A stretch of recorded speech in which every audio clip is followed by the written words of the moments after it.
Olá, meu querido irmão, olá, minha querida irmã, graça e paz a todos vocês. É o pastor Genildo, mais uma vez aqui forte, firme, com alegria. Como é que está a sua vida? Como é que está a sua família, seu trabalho, seus negócios? Meu caro pastor, não está muito 10 não, está mais ou menos. Então a gente vai orar daqui a pouquinho por você, tá ok? Depois do nosso contato, depois da nossa palavra aqui, que vai ser boa, eu tenho certeza, logo a seguir estaremos orando por tudo que diz respeito à sua vida, ok? Então, neste contato, nós queremos falar sobre que nós devemos viver por fé e não por vista. Você sabe que o apóstolo Paulo, que era um homem super experiente, ele falou muita coisa a respeito disso, muita coisa mesmo. Então eu poderia ler em vários outros textos na Bíblia, onde o apóstolo Paulo nos aconselha, inclusive muitas vezes, baseado nele próprio, ele nos aconselha a viver por fé e não por vista. Porque muitas vezes aquilo que você vê pode te assustar, pode te desanimar, pode fazer com que você perca a sua fé. Mas então é necessário principalmente que aquele homem, aquela mulher que faz profissão de servir o Senhor, ou seja, você abandonou o mundo, você abandonou os vícios, você abandonou o pecado, você abandonou a idolatria e agora você está servindo a Deus, certo?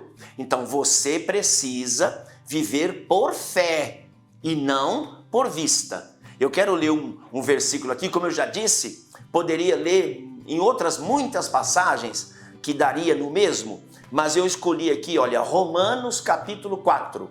Romanos, que são carta de Paulo para os romanos, no capítulo 4, nós vamos ter aqui palavra muito importante que ele fala para nós aqui.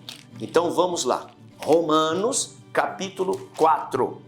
Estou chegando aqui já no Romanos, só um instantinho aí que nós já chegaremos no Romanos, capítulo 4, chegamos aqui. É que às vezes, você conhece aquele ditado que diz, né? A pressa é inimiga da perfeição, né? Às vezes você passa ali pelo que você queria. Olha só, Romanos capítulo 4 e o verso 17. Como está escrito, por pai de muitas nações te constituí. Isso aqui é Deus falando com Abraão, perante aquele no qual creu, a saber, Deus, o qual vivifica os mortos e chama as coisas que não são, como se já fossem. Olha que coisa linda isso aqui. Tudo tem a ver com viver por fé e não por vista, né? Deus, ele vivifica os mortos, chama as coisas que não são, como se já fossem, o qual em esperança creu, contra a esperança que seria feito pai de... Olha só, deixa eu ler de novo o 18 aqui, ó. O qual em esperança creu, contra a esperança que seria feito pai de muitas nações, conforme o que lhe fora dito. Assim será a tua descendência. E não enfraqueceu na fé, nem atentou para o seu próprio corpo, já amortecido, pois era já de quase 100 anos, nem tampouco para o amortecimento do ventre da Sara, e não duvidou da promessa de Deus por incredulidade, mas foi fortificado na fé, dando glória a Deus. Então você viu? O Abraão recebeu uma promessa de Deus. E na verdade, quando ele recebeu essa promessa, ele já estava velho, porque a Bíblia diz que ele já estava com 75 anos. Quando ele recebeu a promessa de Deus, que ele seria pai de muitas nações. Se Jesus hoje aparecesse para alguém, né, ou enviasse um anjo para falar com um homem de 75 anos, olha, você vai ser pai de um monte de filho.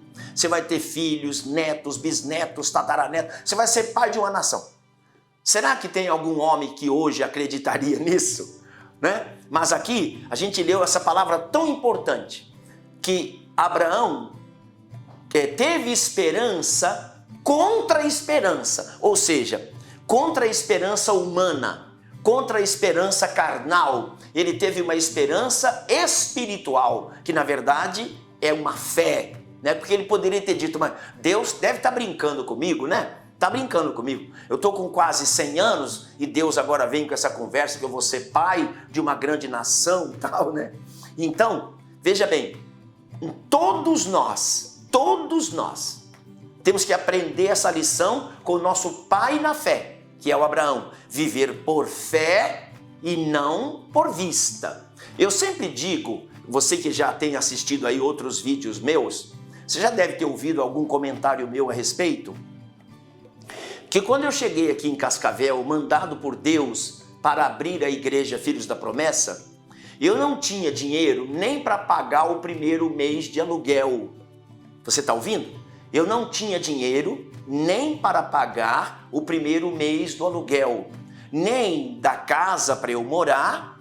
Eu tinha a esposa e um filhinho com 1 aninho, e nem também para pagar o primeiro aluguel de um salão para a igreja.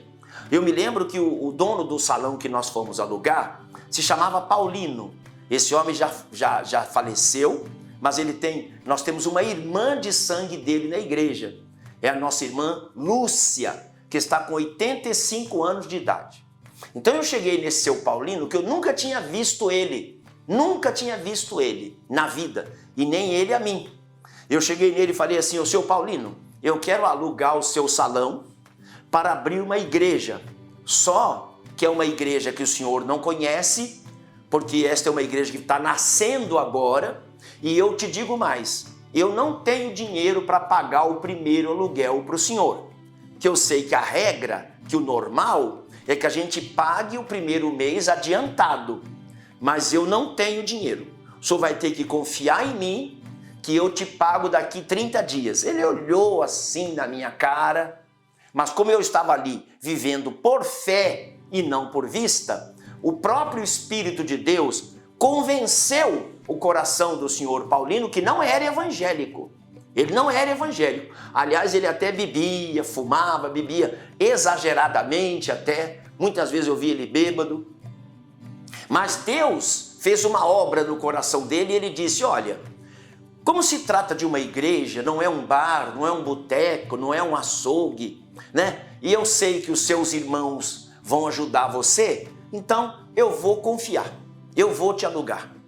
Vocês entenderam? Porque eu comecei esta igreja por fé e não por vista. Se fosse por vista, meus irmãos, os irmãos que congregam com a gente tem aqui em Cascavel 4 igrejas.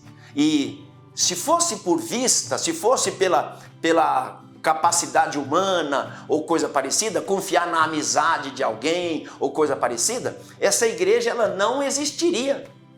Ela não existiria. Você não estaria vendo a gente aqui nesse vídeo.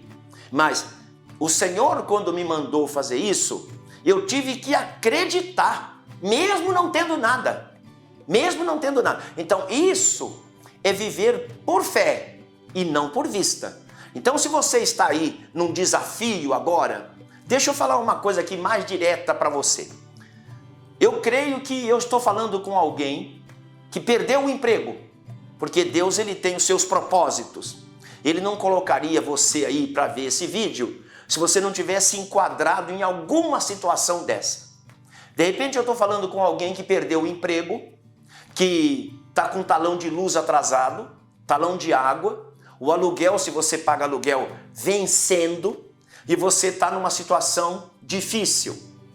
Você está ouvindo um pastor que passou por pior do que isso, porque eu não tinha dinheiro para pagar aluguel da minha casa, não tinha dinheiro para pagar aluguel do salão da igreja, e era necessário uma casa para que eu pudesse morar e um salão para abrir a igreja, certo? Então, e é lógico que viria as despesas depois de luz, de água, além dos aluguéis, né? Então, se você é um cristão, a irmã que está me vendo aí, você está passando por uma situação delicada. Então, minha querida, eu vou orar por você daqui a pouquinho. Eu vou orar por você daqui a pouquinho para que Deus acrescente. Perdoe-me aí a falta de modéstia. Mas eu penso que cabe eu falar isso aqui. Que Deus te dê a fé que Ele me deu quando eu cheguei aqui. Porque eu tive que viver por fé, totalmente por fé. Por fé. Então, que você, minha querida irmã, viva por fé. Veja, o Abraão tinha 100 anos. 100, todo mundo conhece essa história, né? Até quem não é evangélico, não é verdade? Todo mundo conhece. Tem histórias na Bíblia que todo mundo conhece. A história de Jonas, a história de Noé da arca, né? A história do Abraão, são histórias que todo mundo... A história de José do Egito, que eu gravei um vídeo anterior aí falando sobre ele. Então, essa história ela é conhecida. O Abraão teve que viver por fé.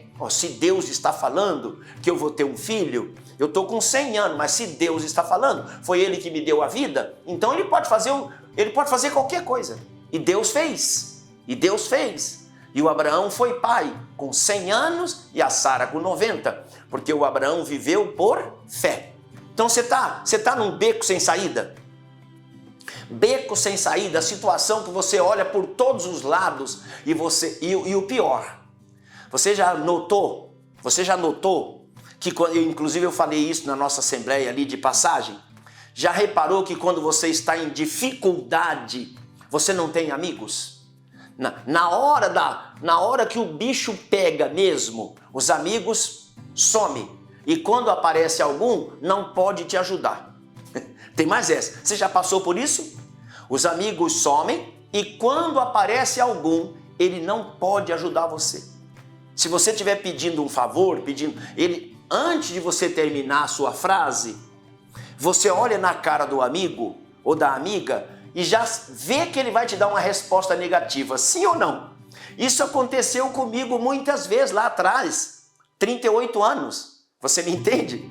Quando você chegava perto, as pessoas achavam que você ia pedir dinheiro, eu não ia, em nome de Jesus, o Senhor é minha testemunha que eu não ia, mas as pessoas deduziam, o pastor está começando, ele deve estar na pior, e ele está chegando ali, ele vai me pedir dinheiro, então eu já vou preparar um discurso aqui, para falar para ele que eu não posso ajudar. É assim, a luta, quando é luta, é assim que acontece, e é aí que você tem que viver pela fé, confia no Deus que você crê nele, no Deus que você serve, e assim você vai ver que a vitória é sempre nossa. E olha, quanto maior é a luta, mais gostosa é a vitória. Você deve conhecer aquele provérbio que diz que quanto mais alta é a árvore, mais bonito é o tombo, e é verdade. Eu já vi pessoas derrubando uma árvore de 3 metros de altura, o tombo não é tão legal não. Mas quando estão passando ali aquele negócio chamado motosserra, né? Num pinheiro de 20 metros de altura, aí o tombo é bonito, né? Não é verdade? Quanto maior é a árvore, mais bonito é o tombo. Então, quanto maior é a luta, a dificuldade, mais saborosa é a vitória. Pensa nisso. Deus abençoe você. E agora, eu vou orar por você que está na sinuca de bico aí, está numa situação difícil, eu vou orar por você, eu tenho autoridade para fazer essa oração, porque eu vivi esse tipo de coisa. Senhor Jesus Cristo, eu tenho certeza que o Senhor colocou pessoas para assistir esse vídeo que precisava ouvir essa palavra, precisava deste ânimo, deste chamado up, como está na moda essa expressão. Agora, Senhor, eu te peço, fortaleça a fé do meu irmão. Fortaleça a fé da minha irmã. Essa pessoa que já olhou por todos os lados e não tem a quem recorrer. Ele tem a impressão de que os amigos fogem dele. Ela tem a impressão de que as amigas fogem dela. E é assim mesmo. Mas eu tenho certeza, o Senhor está preparando uma vitória. O Senhor está preparando uma bênção grande. O Senhor está preparando para que essa pessoa perceba que quem te serve tem que viver por fé e não por vista, como viveu o nosso pai Abraão. Então aumenta a fé dessa pessoa, Senhor, e começa a abrir as portas. Começa a fazer com que esta vida comece a enxergar uma luz no fim do túnel e já começa a glorificar o Senhor. Começa a cantar com alegria, começa a louvar o nome do Senhor. Eu também agora peço que o Senhor venha consagrar esta vasilha com água. Unge com o poder que sara, que cura. E esta peça de roupa que essa pessoa está segurando lá na sua mão, consagra, Senhor. Unge, coloque o poder que liberta, que cura, para que quando o enfermo e até o perturbado, ao fazer uso, eles perceba que a mão de Deus está tocando nele ou nela. E isto é para a tua glória, Senhor. Em nome de Jesus. Amém e graças a Deus. Queridos, eu faço aquela pergunta que eu faço sempre. Você já criou coragem para se inscrever no nosso canal? Você não tem que fazer quase nada. Você tem que apenas clicar em cima da letrinha que está aparecendo aí. Inscreva-se, inscrever-se. Clicou ali, você já está inscrito. Tá bom? Para você adicionar e acionar o sininho, você faz a mesma coisa.